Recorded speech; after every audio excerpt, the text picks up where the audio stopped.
প্রিয় দশম শ্রেণীর শিক্ষার্থী বন্ধুরা, তোমরা যারা 2025 সালে মাধ্যমিক ফাইনাল পরীক্ষা দেবে, তোমাদের জন্য আজকের এই ভৌত বিজ্ঞানের 2 মার্কসের সম্পূর্ণ সাজেশনটি মোস্ট ইম্পর্টেন্ট। দেখো, তোমাদের সামনে আমরা আজকে যে প্রশ্নগুলো রেখেছি, কেবলমাত্র তোমরা যদি এই প্রশ্নগুলো অভ্যাস করো, তোমাদের এখান থেকে টেস্ট ও ফাইনাল পরীক্ষাতে হুবহু কমন পেয়ে যাবে। এর বাইরে থেকে তোমাদের অন্য কোনো প্রশ্ন অভ্যাস করতে হবে না, কারণ আমরা এই প্রশ্নগুলো খুব বাছাই ছাঁটাই করে এখানে রেখেছি। তোমরা কেবলমাত্র এই প্রশ্নগুলো অভ্যাস করো, তোমাদের এখান থেকে হুবহু কমন পেয়ে যাবে। এর বাইরে থেকে তোমাদের একটি প্রশ্ন অভ্যাস করতে হবে না। দেখো, নিম্নলিখিত প্রশ্নগুলির উত্তর দাও। 2 × 9 = 18। 100% গ্যারেন্টি দিয়ে বলছি তোমাদের, তোমরা কেবলমাত্র এই প্রশ্নগুলো অভ্যাস করবে, তোমরা দেখবে এখান থেকে 18 নম্বর টেস্ট ও ফাইনাল পরীক্ষাতে হুবহু কমন পেয়ে যাবে। তো দেখে নাও, 3.1 ও 3.2 থেকে যে প্রশ্নগুলো তোমাদের সামনে আমরা রেখেছি, কেবলমাত্র তোমরা এই প্রশ্নগুলো অভ্যাস করো, তোমরা দেখবে এখান থেকে হুবহু কমন পেয়ে যাবে। তো দেখে নাও, ওজোন স্তর ধ্বংসে সিএফসির ভূমিকা উল্লেখ করো। এই প্রশ্নটি মোস্ট ইম্পর্টেন্ট। মিথেন হাইড্রেটকে ফায়ার আইস বলা হয় কেন? Most important. স্থিতিশীল উন্নয়নের ধারণাটি কি?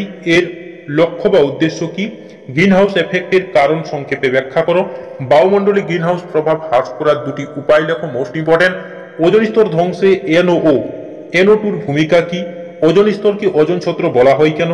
বায়োফুয়েল কি? এর একটি ব্যবহার লেখো। Most important. কোন জ্বালানির তাপন মূল্য বলতে কি বোঝো? পেট্রোল ও ডিজেলের মধ্যে কোনটি তাপন মূল্য বেশি? পাওয়ার অ্যালকোহল কি? এর ব্যবহার লেখো। Most important. গ্লোবাল ওয়ার্মিং এর দুটি ক্ষতিকারক প্রভাব উল্লেখ করো। Most important. মানব স্বাস্থ্য ও পরিবেশের ওপর ওজোন স্তর ক্ষয়ের দুটি ক্ষতিকারক প্রভাব লেখো। ভীষণভাবে গুরুত্বপূর্ণ প্রশ্ন। এবং দেখো, যে প্রশ্নগুলোতে আমরা হলুদ কালিতে হাইলাইট করে রেখেছি, এই প্রশ্নগুলো কিন্তু মোস্ট ইম্পর্টেন্ট। জীবাশ্ম জ্বালানি সংরক্ষণের প্রয়োজনীয়তা কি? বয়েলের সূত্রানুসারে আদর্শ গ্যাসের ক্ষেত্রে পিভি P-1/V লেখচিত্রগুলি অঙ্কন করো। এই প্রশ্নটিও মোস্ট ইম্পর্টেন্ট। চার্লসের সূত্র থেকে পরম শূন্য তাপমাত্রার সংজ্ঞা দাও। Most important. অবগাড্রের সূত্রটি বিবৃতি করো।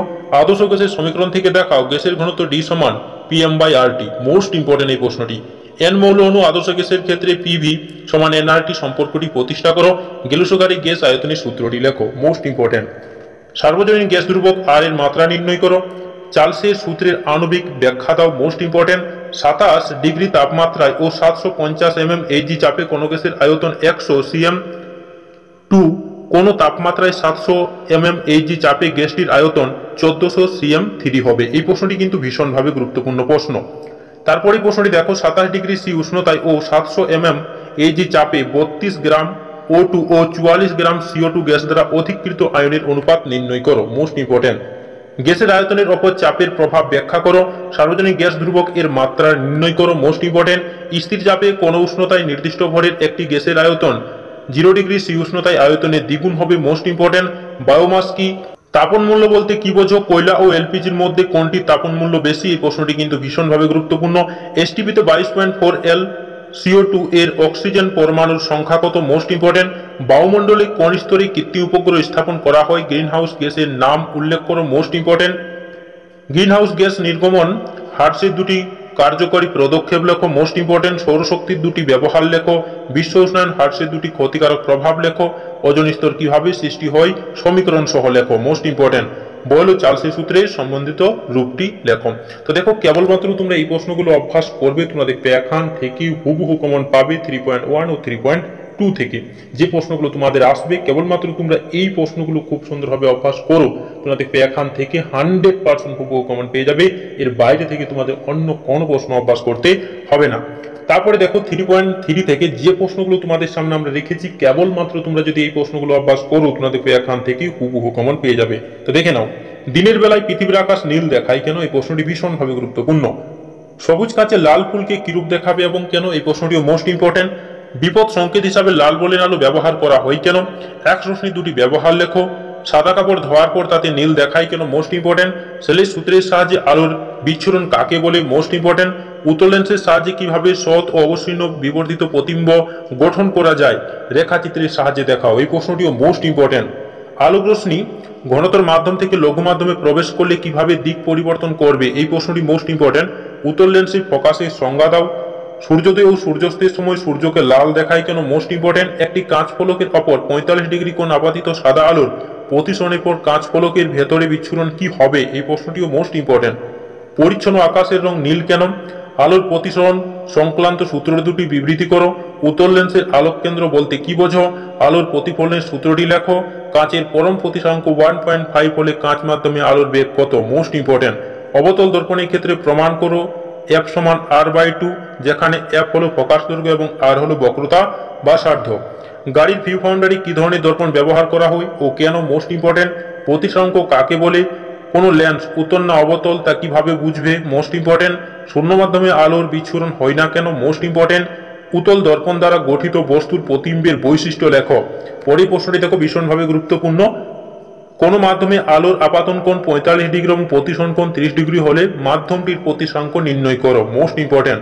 বায়ু সাপেক্ষে কোন মাধ্যমের প্রতিসাঙ্ক √2 এবং বায়ুতে আলোর রশ্মির আপাতন কোণ 45 ডিগ্রি হলে ওই রশ্মির চ্যুতিকোণ কত হবে নির্ণয় করো। HCl সমযোজী যৌগ কিন্তু জলীয় দ্রবণে একটি তড়িৎ পরিবহন করে কেন, মোস্ট ইম্পর্টেন্ট। মায়োপিয়া কাকে বলে, আলো বায়ু মাধ্যম থেকে জলে প্রবেশ করলো, বায়ুতে আলোর বেগ 3 × 10⁸ মিটার/সেকেন্ড, জলের প্রতিসাঙ্ক 4/3 হলে জলে আলোর বেগ নির্ণয় করো। ভীষণভাবে গুরুত্বপূর্ণ প্রশ্ন। অবতল লেন্সের সাহায্যে কোন ধরনের দৃষ্টি ত্রুটি দূর করা যায়, কিভাবে সেই ত্রুটি দূর হয় তা চিত্রে করে দেখাও, মোস্ট ইম্পর্টেন্ট। একটি সমবাহু প্রিজমের মধ্যে দিয়ে আলোক রশ্মি প্রতিসরণের ক্ষেত্রে আপাতন কোণ ও নির্গমন কোণ যথাক্রমে 40 ডিগ্রি ও 30 ডিগ্রি হলে চ্যুতি কোণের মান নির্ণয় করো, ভীষণভাবে গুরুত্বপূর্ণ। প্রতিবিম্বের রৈখিক বিবর্ধন কাকে বলে, প্রিজমের মধ্যে দিয়ে সূর্যের আলো পাঠালে কোন বনের আলোর বিচ্যুতি বেশি এবং কোন বনের আলোক বিচ্যুতি কম। তো দেখো কেবলমাত্র তোমরা 3.3 থেকে এই প্রশ্নগুলো অভ্যাস করবে, তোমাদের এখান থেকে হুবহু কমন পেয়ে যাবে, এর বাইরে থেকে তোমাদের অন্য কোনো প্রশ্ন অভ্যাস করতে হবে না। তারপরে দেখে নাও 3.4 থেকে ফিল্মের বামস্ত নিয়মটি বিবৃতি করো। এই প্রশ্নটি কিন্তু ভীষণভাবে একটি গুরুত্বপূর্ণ প্রশ্ন। পরিবাহীর রোধ, পরিবাহীর দৈর্ঘ্য, প্রস্থচ্ছেদ ক্ষেত্রফলের উপর নির্ভর করে, মোস্ট ইম্পর্টেন্ট। তড়িৎচুম্বকীয় আবেশ সংক্রান্ত লেন্সের সূত্রটি লেখো, মোস্ট ইম্পর্টেন্ট। বৈদ্যুতিক লাইনে ফিউজটার ব্যবহার করা হয় কেন, কুলম্বের সূত্রটি লেখো। কুলম্বের সূত্র থেকে আধানের SI এককের সংজ্ঞা দাও, মোস্ট ইম্পর্টেন্ট। AC ডাইনামো ও DC ডাইনামোর মধ্যে তফাৎ কোথায়, বালুচক্রে ঘূর্ণয়নে কি পরিবর্তন হবে যদি তড়িৎ প্রবাহের বাড়ানো হয় এবং তড়িৎ প্রবাহের অভিমুখ উল্টে দেওয়া হয়, মোস্ট ইম্পর্টেন্ট। পরিবাহিতাঙ্ক কাকে বলে, এর SI একক ও পদ্ধতিটি লেখো, মোস্ট ইম্পর্টেন্ট। ফ্যারাডের সূত্রটি বিবৃতি করো। 220 ভোল্ট 60 ওয়াট ও 110 ভোল্ট 60 ওয়াট বৈদ্যুতিক বাতি দুটি রোধের অনুপাত নির্ণয় করো, মোস্ট ইম্পর্টেন্ট। অথবা একটি বৈদ্যুতিক বাতির গায়ে 220 ভোল্ট ও 60 ওয়াট লেখা আছে, এর অর্থ কি, মোস্ট ইম্পর্টেন্ট। একটি কোষের তড়িৎচালক বল 6B এর অর্থ কি। গৃহবর্তনীতে বিভিন্ন বৈদ্যুতিক যন্ত্র কোন ধরনের সমবায় যুক্ত থাকে, এর কারণ কি, মোস্ট ইম্পর্টেন্ট। এম্পিয়ারের সন্তরণ নিয়মটি লেখো। বৈদ্যুতিক যন্ত্রপাতি ও ফিউজ বর্তনীর সাথে কিরূপ সমবায়ে যুক্ত থাকে, মোস্ট ইম্পর্টেন্ট কিন্তু প্রত্যেকটি প্রশ্নই। হিটারে নাইক্রোম তারের 3টি সুবিধা উল্লেখ করো। তড়িৎ প্রবাহের ফলে পরিবাহীতে উৎপন্ন তাপ কোন কোন বিষয়ের উপর নির্ভর ও কিভাবে নির্ভর করে, এই প্রশ্নটিও কিন্তু ভীষণভাবে গুরুত্বপূর্ণ প্রশ্ন। ওহমের সূত্র থেকে রোধের সংজ্ঞা দাও। কোন বৈদ্যুতিক বাতির গায়ে 220 ভোল্ট ও 100 ওয়াট গুণমান লেখা থেকে কি জানা যায়, মোস্ট ইম্পর্টেন্ট। বট কাকে বলে, এর সঙ্গে জুলের সম্পর্কটি লেখো। কোন মৌলের আয়নীয় শক্তি বলতে কি বোঝো, হাইড্রোজেনকে দুষ্ট মৌল বলা হয় কেন, মোস্ট ইম্পর্টেন্ট। রোধাঙ্ক ও পরিবাহিতাঙ্ক কাকে বলে, বিভব প্রভেদ তড়িৎচালক বলের মধ্যে দুটি পার্থক্য লেখো। তো তোমরা দেখো কেবলমাত্র এই প্রশ্নগুলো অভ্যাস করবে 3.4 থেকে, তোমরা দেখবে এখান থেকেই হুবহু কমন পেয়ে যাবে। তারপরে দেখো ইলেকট্রিক ডট গঠনের সাহায্যে দেখাও ক্যালসিয়াম অক্সাইডের সমযোজী না তড়িৎযোজী বন্ধন গঠিত হয়, মোস্ট ইম্পর্টেন্ট। নিচের কোনগুলি তড়িৎযোজী ও কোনগুলি সমযোজী, ম্যাগনেসিয়াম অক্সাইড, হাইড্রোজেন ক্লোরাইড, জল, পটাশিয়াম ক্লোরাইড, মিথেন অণু, মোস্ট ইম্পর্টেন্ট কিন্তু প্রত্যেকটি প্রশ্নই। আয়নীয় যৌগে গলনাঙ্ক ও ফোটনাঙ্ক বেশি হয় কেন তা ব্যাখ্যা করো। HCl গ্যাস তড়িৎ পরিবহন করে না, কিন্তু HCl এর জলীয় দ্রবণ তড়িৎ পরিবহন করে কেন। তড়িৎদ্বৈর্ঘ্যতা কাকে বলে, H2O এর লুইস ডট গঠন দেখাও, মোস্ট ইম্পর্টেন্ট। ইথিলিনের ও অ্যাসিটিলিনের লুইস ডট চিত্র আঁকো, মোস্ট ইম্পর্টেন্ট। তড়িৎযোজী ও সমযোজী যৌগের দুটি পার্থক্য লেখো। F2 অণুর লুইস ডট চিত্র অঙ্কন করো। Ca পরমাণু ও Ca2+ আয়নের মধ্যে কোনটি বেশি সুস্থিত ও কেন। NaCl যৌগটির লুইস ডট গঠন দেখাও। ইলেকট্রিক ডট গঠনের সাহায্যে দেখাও CO তে সমযোজী না তড়িৎযোজী বন্ধন গঠিত হবে, মোস্ট ইম্পর্টেন্ট। CO2 অণুর লুইস ডট চিত্র আঁকো। NO2 অ্যামোনিয়ার লুইস ডট চিত্র আঁকো, মোস্ট ইম্পর্টেন্ট। তড়িৎযোজী যৌগ দ্রবীভূত বা গলিত অবস্থায় তড়িৎ পরিবহন করে কেন। তারপরে এই প্রশ্নটি দেখো ভীষণভাবে গুরুত্বপূর্ণ। C2H4 এর লুইস গঠন দেখাও।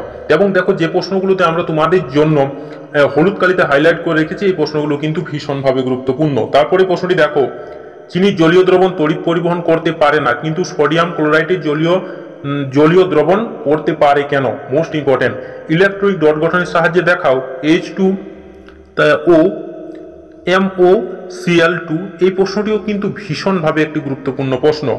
সকল আকরিক খনিজ কিন্তু সকল খনিজ আকরিক নয়, ব্যাখ্যা করো। সমযোজী যৌগ সমযোজী বন্ধন কি, মোস্ট ইম্পর্টেন্ট। দুটি যৌগ XOI পরমাণু ক্রমাঙ্ক যথাক্রমে 19 ও 17 XOI রাসায়নিকভাবে যুক্ত হলে কি ধরনের যৌগ গঠন করবে তা কারণ সহ লেখো। তো দেখো আমরা এই প্রশ্নগুলো পড়ছি না, তোমাদের এই ভিডিওর নিচে ডিসক্রিপশনে লিঙ্ক দেওয়া থাকবে, সেখান থেকে চাইলে তোমরা এটি ডাউনলোড করে নিতে পারবে এবং এই প্রশ্নগুলো তোমরা খুব সুন্দরভাবে অভ্যাস করবে। তোমরা দেখবে এখান থেকে হুবহু কমন পেয়ে যাবে, এর বাইরে থেকে তোমাদের অন্য কোনো প্রশ্ন অভ্যাস করতে হবে না, এতটা কিন্তু গ্যারান্টি দিয়ে বলতে পারি। তো ভিডিওটি যদি তোমাদের ভালো লেগে থাকে তাহলে চ্যানেলটাকে তোমরা নিশ্চয়ই সাবস্ক্রাইব করে দেবে এবং লাইক করতে নিশ্চয়ই ভুলবে না। ধন্যবাদ।